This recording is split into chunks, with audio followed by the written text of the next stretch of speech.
వీక్షించండి.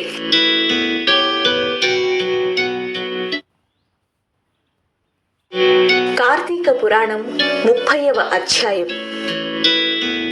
కార్తీక పురాణంలో చివరి అధ్యాయం ఇది.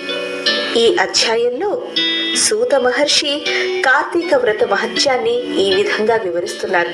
కాస్త మనం వెనక్కు వెళ్ళి నెవరేసుకున్నట్లయితే సూత మహర్షులందరికీ కార్తీక పురాణం యొక్క మహత్యాన్ని అధ్యాయాల ద్వారా వివరించడం ఎలా మొదలు పెట్టారో, ఇందులో భాగంగానే జనక మహారాజుని వశిష్ఠుల వారు ఏ విధంగా కలిశారో, వశిష్ఠుల వారి మాటల్లో కార్తీక పురాణాన్ని జనక మహారాజు ఏ విధంగా తెలుసుకున్నాడో, ఇటువంటి ఎన్నో మహత్తరమైన విశేషాలను తెలుసుకున్నాం. ఇక ఈ చివరి అధ్యాయంలో సూత మహర్షి కార్తీక పురాణం గురించి వివరిస్తూ ఉండగా కార్తీక వ్రత మహత్యాన్ని మహర్షులందరూ తెలుసుకోదలిచారు.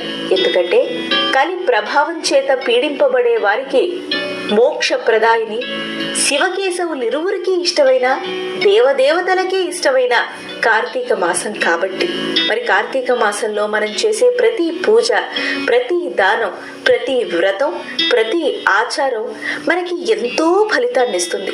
అట్లాంటి కార్తీక వ్రతాన్ని వివరించమని, కార్తీక వ్రత మహత్యాన్ని వివరించమని మహర్షులు సూత మహర్షిని అడగ్గా అప్పుడు సూత మహర్షి ఈ విధంగా వివరించడం ప్రారంభించాడు.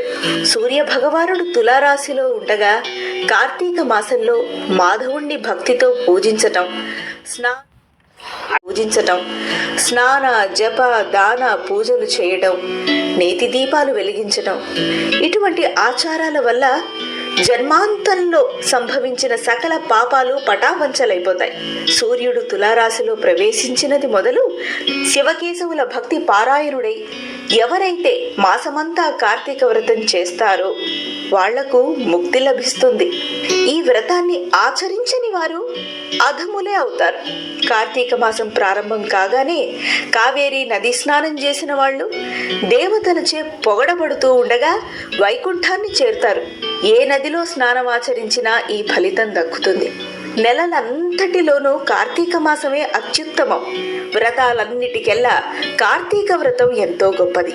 ఈ మాసంలో దీపదానం, కంచుపాత్ర దానం, విష్ణు ఆలయాన దీపమాలలు వెలిగించడం, శివుడి ఆలయంలో దీపారాధనలు చేయడం, ఫలాలు, ధన ధాన్యాలు, గృహదానాలు చేయడం విశేష ఫలితాన్నిస్తాయి.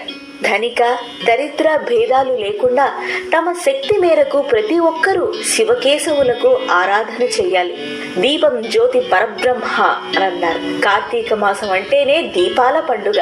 ఈ మాసమంతా ఎన్ని వీలైతే అన్ని దీపాలు వెలిగించడం, దీప దానాలు చేయడం ఎంతో శ్రేష్టం. మనస్ఫూర్తిగా మనం చేసే దీపదానం మరొకరింట వెలుగునిస్తుంది. అంటే మనం వెలుగుని ఇస్తున్నామన్నమాట. శివకేశవుల ప్రీతి మనపై ఎల్లప్పుడూ ఉండుగాక. ఈ విధంగా సూత మహర్షి కార్తీక మాస వ్రతాన్నే కాదు, కార్తీక పురాణాన్ని మనందరికీ వివరించారు. సర్వే జనాః సుఖినో భవంతు, లోకా సమస్తా సన్మంగళాని భవంతు.